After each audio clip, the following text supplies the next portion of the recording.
दृष्टि से उक्त प्रस्ताव का अनुमोदन करता हूं। धन्यवाद अध्यक्ष महोदय, आपने मुझे राज्यपाल जी के अभिभाषण पर बोलने का अवसर दिया। मैं धन्यवाद देता हूं हमारी सरकार को और पार्टी को कि पहली बार आए विधायक को, युवा विधायक को इस महत्वपूर्ण विषय पर बोलने का अवसर दिया। कल राज्यपाल महोदय जब अभिभाषण दे रहे थे तो उनके एक मुख से कही गई एक एक बात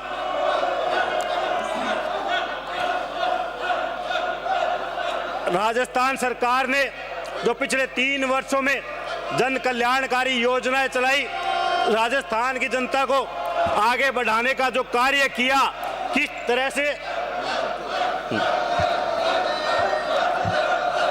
उन्होंने बताया कि हमारे लोकप्रिय मुख्यमंत्री अशोक जी गहलोत ने किस तरह से राजस्थान को आगे बढ़ाया। हालांकि हम सब ने देखा कि कोरोना काल में पूरा देश ही नहीं, पूरा विश्व कोरोना वैश्विक महामारी के कारण एक बहुत बड़ा मंजर हमने देखा कि लोग अपने परिवार के सदस्य को खो रहे थे।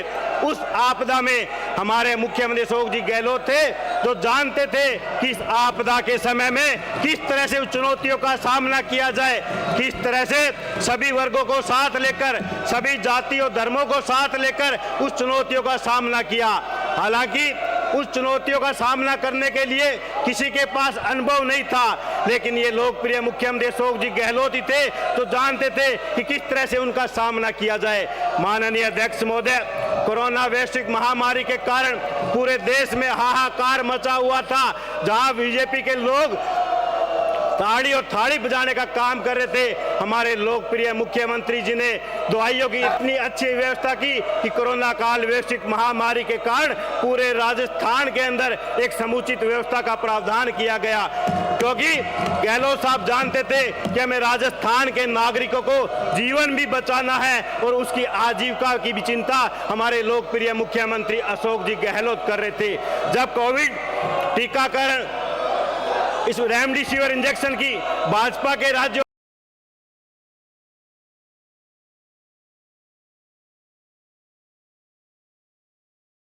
में हमारे लोकप्रिय मुख्यमंत्री जी ने स्पेशल विमान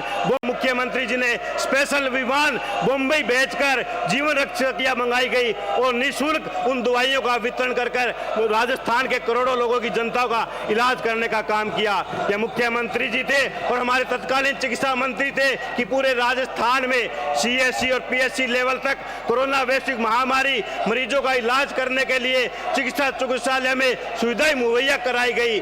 आज हमारे पड़ोसी राज्यों में जहां भाजपा का शासन काल है, एक कोरोना मरीज का 5-5 लाख 10-10 लाख रुपए में इलाज हो रहा था, लेकिन हम भाग्यशाली है कि हमने राजस्थान की जनता ने एक ऐसे नेता को चुना जिसने इस कोरोना काल जैसी वैश्विक महामारी में पूर्ण राजस्थान के लोगों का निःशुल्क इलाज कराकर उन्हें जीवन दान देने का काम किया था।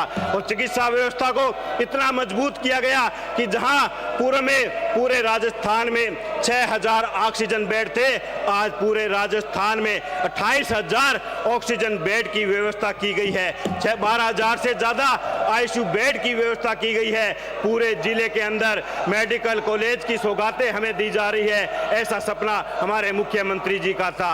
आज पूरे राजस्थान के अंदर कोरोना वैश्विक महामारी में जहां मोदी जी ने सांसदों का कोटा फ्रीज करने का काम किया, वही हमारे लोकप्रिय मुख्यमंत्री जी ने सभी को समानता से देखते हुए सभी विधायकों का विधायक कोष 2 करोड़ से 5 करोड़ रुपए के लिए करने का काम किया। आज मैं इन भाजपा के नेताओं से कहना चाहता हूं, अगर आज वो इतना हल्ला मचा रहे हैं, अगर ये थोड़ी सी बात हिम्मत करके अपने आला कमान को बताते, हमारे 25 सांसद दिल्ली की लोकसभा में थोड़ी सी बात बोल पाते तो शायद ये राजस्थान के विकास में भागीदार होते। लेकिन इन्हें राजस्थान के विकास की बातें नहीं करनी, इन्हें तो सिर्फ जाति और धर्म की बात करनी है। आज हमारे विपक्ष के साथियों के पास इन 3 वर्ष के कार्यकाल में कोई विपक्ष के पास मुद्दा नहीं है, कोई इनके पास तथ्य नहीं है, कोई इनके पास बातें नहीं है, ये तो राजस्थान की जनता को बरगलाने के लिए, युवाओं को अंधकार में ले जाने के लिए इस तरह की ओछी हरकत कर रहे हैं। राजस्थान की जनता ने इन्हें राजस्थान की विधानसभा में भेजा कि आप सब मिलकर राजस्थान विकास का रोड मैप बनाइए, राजस्थान की सरकार के साथ मिलकर गांव-गांव, ढाणी-ढाणी विकास के नए आयाम स्थापित करें। लेकिन ये लोग अपनी नाकामियों को छुपाने के लिए आज इस तरह के ओछे हथकंडे अपनाने के लिए मजबूर हो रहे हैं। मैं माननीय अध्यक्ष महोदय, मुख्यमंत्री जी ने हर क्षेत्र में ऐसे कीर्तिमान स्थापित किए हैं जो देश और दुनिया के पटल पे राजस्थान का नाम स्वर्णिम अक्षरों में लिखा गया।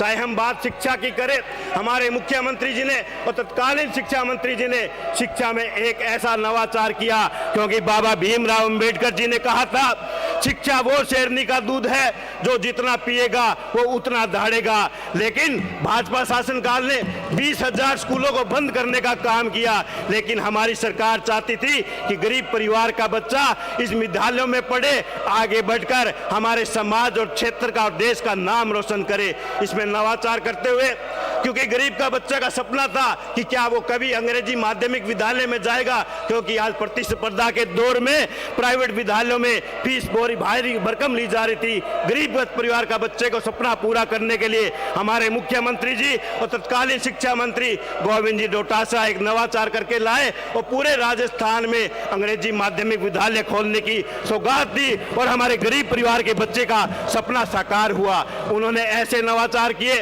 नो बैग डे शनिवार को लागू किया, गांव की चौपाल में वार्षिक कार्यशालाओं वो नवाचार किया, जिसको देखते हुए हमें खुशी है कि आज राजस्थान में 10 लाख बच्चों का राजकीय माध्यमिक विद्यालयों में नामांकन बढ़ा है और प्रत्येक क्षेत्र में राजकीय माध्यमिक विद्यालयों की तरफ उनका झुकाव बढ़ा है। ऐसे ऐसे नवाचार हमारे राज्य के मुख्यमंत्री करना चाह रहे हैं, क्योंकि वो चाहते हैं कि हमें राजस्थान को आगे लेकर जाना है, युवाओं को आगे बढ़ाना चाहता है। हम बात करें पेयजल योजना की, केंद्र की सरकार को चाहिए था और भाजपा के नेताओं को यह चाहिए था कि 25 सांसद एक स्वर में बोले कि हमारा राजस्थान बहुत बड़ा है, अलग अलग भौगोलिक दृष्टि है, तो आप इस पेयजल योजना में 90-10 की स्कीम लागू करें। लेकिन हमारे निकम्मे और नाकारा सांसदों ने एक बात भी नहीं उठाई और हमें तो शर्म आती है कि हमारे राजस्थान के ही जल शक्ति मंत्री होने के बावजूद भी राजस्थान सरकार के साथ ये सोवेला व्यवहार राजस्थान सरकार के साथ नहीं बल्कि राजस्थान की आम जनता, 8 करोड़ जनता के साथ ये भाजपा के नेता सौतेला व्यवहार कर रहे हैं। फिर भी मुख्यमंत्री जी दिल खोलते हुए हमारे जलदाय मंत्री बी डी कल्ला जी ने प्रत्येक गांव तक पीने के पानी की योजना को आगे बढ़ाने के लिए गांव-गांव, ढाणी-ढाणी स्कीमें बनाई और करीब लाखों परिवारों को घर-घर पेयजल कनेक्शन करने का काम कर रहे हैं और उसकी दिशा में अब हमारे वर्तमान मंत्री महेश जी जोशी उस कदम को आगे बढ़ाने का कार्य कर रहे हैं, क्योंकि हम चाहते हैं कि हमारे प्रत्येक घर तक पीने का स्वच्छ पेयजल पानी पहुंचे। क्योंकि जब हम गांव में दूर दराज के क्षेत्र में जाते हैं तो हम देखते थे कि हमारी माताएं, हमारी बहनें सिर पे मटका लिए हुए मेला कुचेला पानी लाना पड़ता था। लेकिन हमें अब विश्वास हो गया है कि मुख्यमंत्री जी के नेतृत्व में आने वाले समय में प्रत्येक गांव, प्रत्येक तक पीने का स्वच्छ पेयजल पानी पहुंचाया जाएगा। ये हमारे मुख्यमंत्री जी की सोच है। आज सड़कों की बात करें, मुख्यमंत्री जी ने बड़ा दिल देखते हुए, बड़ा दिल दिखाते हुए पिछले बजट में 200 के 200 विधायकों को 5-5 करोड़ रुपए सड़कों के विकास के लिए दिए थे, क्योंकि वो चाहते हैं विकास के क्रम में किसी के साथ भेदभाव नहीं किया जाए, एक समानता से देखते हुए राजस्थान को उन्होंने सड़कों के विकास की बात की। हम बात करें प्रधानमंत्री ग्रामीण सड़क योजना की, कांग्रेस के शासनकाल में 100% पैसा केंद्र की सरकार वहन करती थी, लेकिन इस मोदी सरकार ने, इस तानाशाह सरकार ने विकास को अवरुद्ध करने के लिए वही पैसा 60 और 40 का कर दिया। आज 40% का पैसा हमें राज्य सरकार द्वारा दिया जाता है।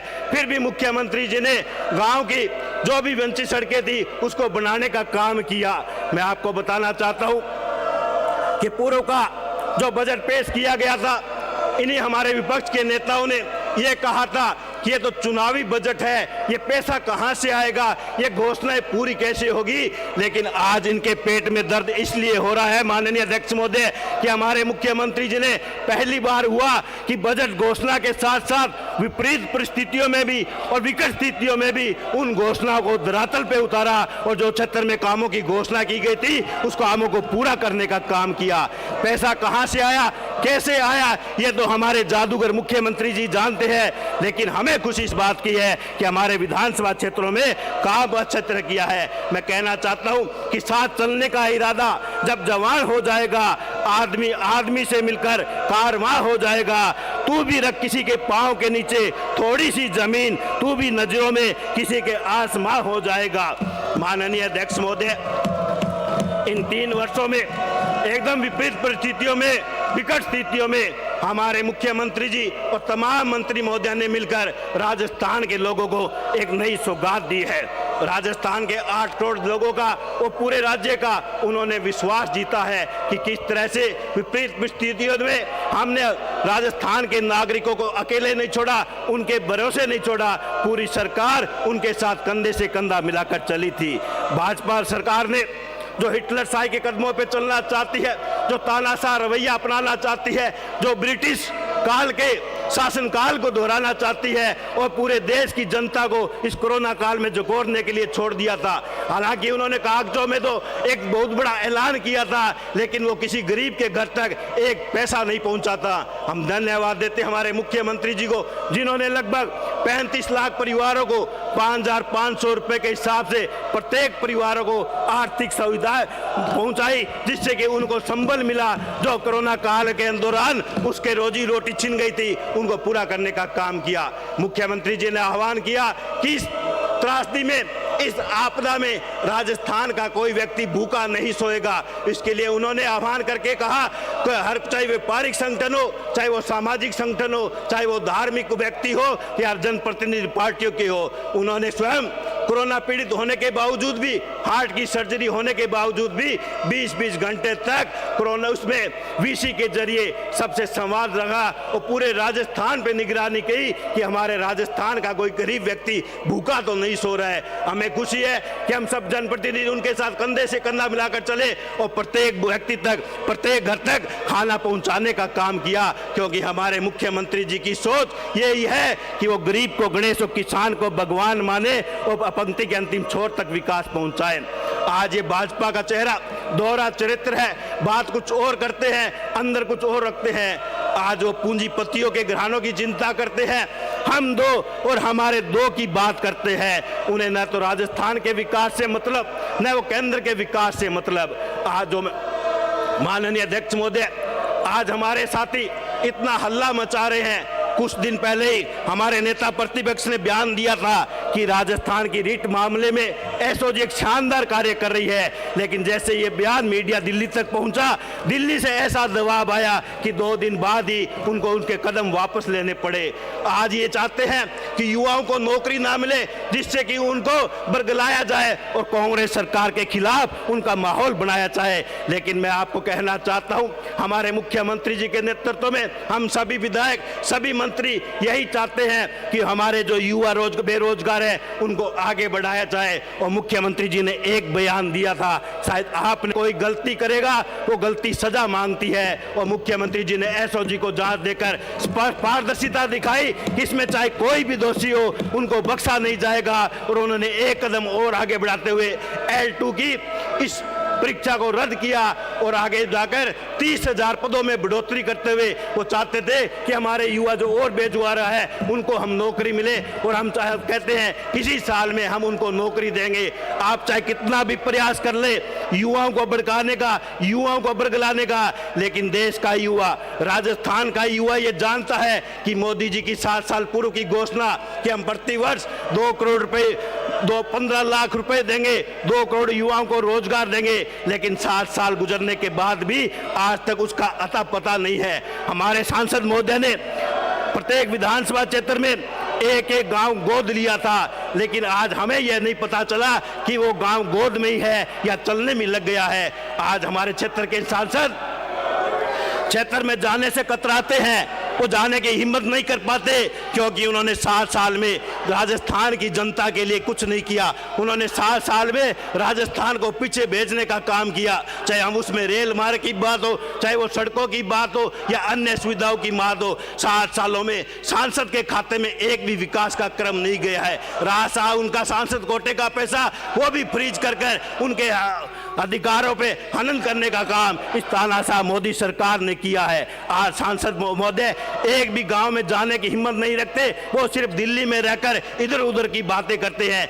लेकिन हमें खुशी होती है जब हम गांव में जाते हैं, जब हम ढाणियों में जाते हैं, जब हम क्षेत्र में जाते हैं, तो क्योंकि हमारे पास 3 साल का विकास का किया हुआ कार्य है। हम गिना सकते हैं, उनको बता सकते हैं कि हमने क्या क्या काम किया है, क्या क्या सौगातें राजस्थान की जनता को दी है। आज हमारा राजस्थान कृषि प्रधान क्षेत्र है। किसान के खेत और खलिहान से विकास की गंगा शुरू होती है, विकास का क्रम शुरू होता है। गरीब को गणेश और किसान को भगवान कांग्रेस पार्टी ने माना। हमारे मुख्यमंत्री जी सत्ता संभालते ही 8.5 करोड़ के लगभग सहकारी ऋण माफ किया, और पिछले कांग्रेस शासनकाल में भी मनमोहन जी ने किसानों का ऋण माफ किया। लेकिन ये मोदी सरकार उस किसानों पे हल चलाते हुए छाती पे उन किसानों को शहीद करना चाहती है। ना तो उनका कोई ऋण माफ किया, न उनको कोई सौगातें दी, और 12 महीनों तक पूरा देश का किसान दिल्ली के चारों तरफ बैठा रहा। 700 किसानों ने शहादत दे दी, लेकिन मोदी और सरकार उसका एक भी मंत्री उनसे मिलने नहीं गया। जब ये चुनाव आए, मगरमच्छ से आंसू बहाए गए, उनको सांत्वना दी गई कि हमसे गलती हो गई। मैं कहना चाहता हूं, ऐसी भी कोई सरकार है जो 12 महीनों से हमारे अन्नदाताओं से ना मिले, अन्नदाताओं की बात ना सुने, अन्नदाताओं के पास ना जाए, और उसके एक मंत्री का बेटा यूपी में उन किसानों के ऊपर गाड़ी चलाकर ऐसा दुस्साहस करता है। शर्म आनी चाहिए ऐसे नेताओं को जो देश में राज करना चाहते हैं।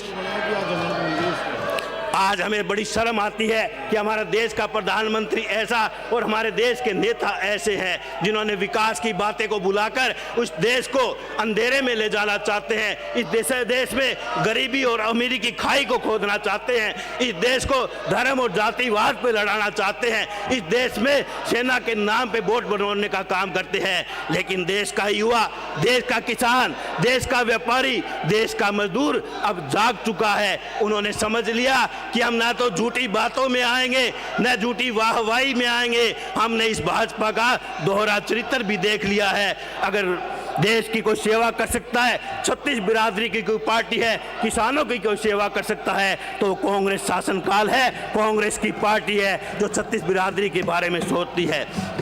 माननीय अध्यक्ष महोदय, मुख्यमंत्री जी का ऐसा स्वभाव है कि उन्होंने कोरोना काल में भी प्रत्येक पार्टी के जनप्रतिनिधियों से बात की, प्रत्येक व्यक्ति से बात की।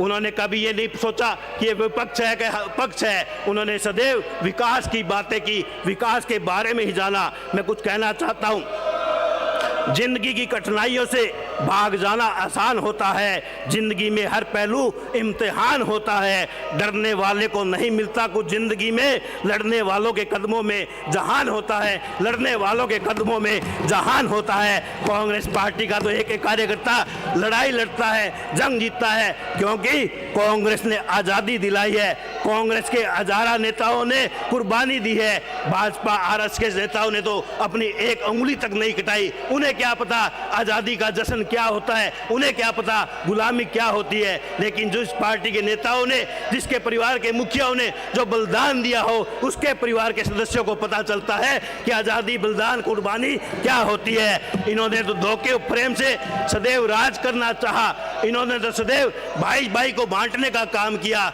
इन्होंने तो वही अंग्रेजों की नीति अपनाई, फूट डालो और राज करो। आज इनका दोहरा चरित्र पूरे देश की जनता के सामने आ चुका है। माननीय अध्यक्ष महोदय, ये तो हमारे राष्ट्रीय नेता राहुल गांधी थे, यूथ कांग्रेस थी, कांग्रेस पार्टी का सिपाही था जो कोरोना काल में घर घर ऑक्सीजन पहुंचाने का काम कर रहा था, घर घर भोजन पहुंचाने का काम कर रहा था। मोदी जी तो सिर्फ फोटो शूट करवाने में, विदेश की यात्राओं में घूमने के लिए, महंगे कपड़ों में पहनने के लिए भी मशहूर हो गए। और पीछे तो हमने हद हो गई, जब टेलीप्रॉम्प्टर उनका फेल हो गया तो वो अपनी बात तक नहीं कह सके। और हमें शर्त है कि देश का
राजस्थान की जनता को एक पारदर्शी सरकार देना चाहते हैं। हम राजस्थान की जनता को आगे ले जाना चाहते हैं। हम राजस्थान में विकास के नए आयाम स्थापित करना चाहते हैं। देश में पंचायती राज की स्थापना हमारे स्वर्गीय प्रधानमंत्री राजीव गांधी जी ने की थी। उनकी अवधारणा थी कि धरातल उतारने का काम जो हमारे प्रधानमंत्री जी ने किया, उसका आगे बढ़ाने का काम हमारे मुख्यमंत्री अशोक जी गहलोत मजबूती से कर रहे हैं। महात्मा गांधी जी का कहना था कि स्वराज का सही कल्पना तभी पूरी होगी जब सत्ता कुछ लोगों के हाथों में आने की बजाय जनता में उसको रोकने की क्षमता हो। गहलोत सरकार ने पंचायत राज की विभिन्न योजनाओं को चलाकर राजस्थान में करोड़ों रुपए खर्च कर देश की जनता को फायदा दिया। अभी पीछे हाल ही में मुख्यमंत्री जी ने प्रशासन गांव के संग और प्रशासन शहरों के संग अभियान चलाया, जिसके तहत क्षेत्र का पूरा प्रशासन एक गांव में जाकर सुबह से शाम तक बैठता था। उस गांव की जो भी समस्या थी उसी दिन उसको पूरा करने का काम हमारे मुख्यमंत्री जी के वजह से हुआ। उसमें हमारे लाखों व्यक्तियों को उसमें फायदा मिला। हमारे मुख्यमंत्री जी की सोच कि किसानों को फायदा देने के लिए उन्होंने मुख्यमंत्री किसान मित्र योजना की शुभारंभ की, जिसे प्रति माह 1000 रुपये का बिजली का बिल उन्होंने अनुदान के रूप में दिया। और आज हमें खुशी है 5 लाख किसानों का बिल वो शून्य हो गया है। 5 लाख किसानों को उसका फायदा मिल रहा है। माननीय अध्यक्ष महोदय,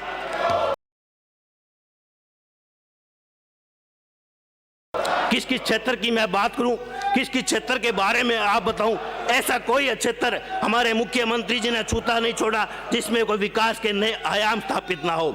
आज हमारे उच्च शिक्षा की बात करें, जो 70 सालों में राजस्थान में कॉलेज नहीं खोले गए, मात्र इन 3 वर्षों में 123 राजकीय महाविद्यालय खोले गए।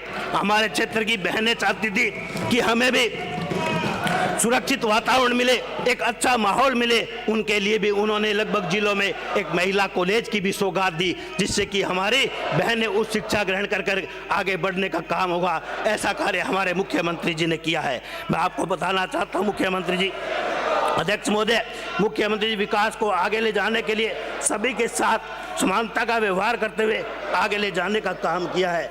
माननीय मुख्यमंत्री जी ने कहा है कि आप तो काम कीजिए, गरीब व्यक्ति की सेवा कीजिए, गरीब जनता की सेवा कीजिए, उसको आगे लाने का काम कीजिए।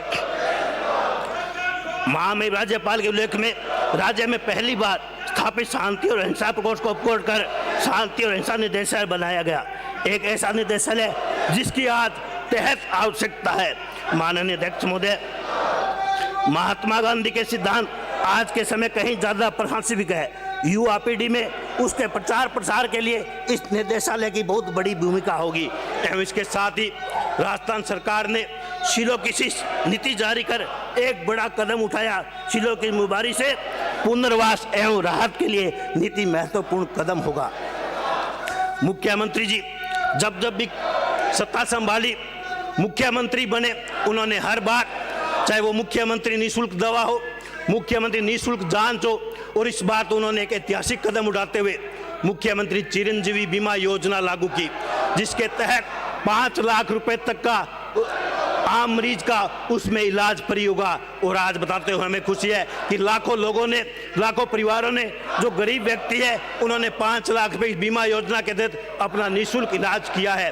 और आगे बढ़ते हुए मुख्यमंत्री जी ने इस योजना में चाहे हमारे कैंसर की बीमारी हो, चाहे हार्ट की हो, चाहे डायबिटीज की हो, इस बीमारियों को भी सम्मिलित कर पूरे राजस्थान की जनता को एक बहुत बड़ी सौगात दी है। क्योंकि आज गरीब व्यक्ति कोई बीमार हो जाता है तो प्राइवेट हॉस्पिटलों में वो इलाज नहीं करवा पाता, पैसे के अभाव में उसके परिवार के सदस्य की जान चली जाती है। उनका दर्द, दुख और दर्द हमारे मुख्यमंत्री जी ने समझा, वो जाना, क्योंकि हमारे मुख्यमंत्री जी धरातल से उठकर आए हैं, उन्होंने हर बात देखा है। तो उनको आगे बढ़ते हुए उन्होंने ऐसी सौगात दी जिससे कि आज ना भगवान ना करे किसी के परिवार में कोई बीमारी आए, लेकिन अगर कोई बीमारी आती है तो उसके इलाज के लिए ये 5 लाख रुपए बीमे से वो अपने इलाज करवा सकता है।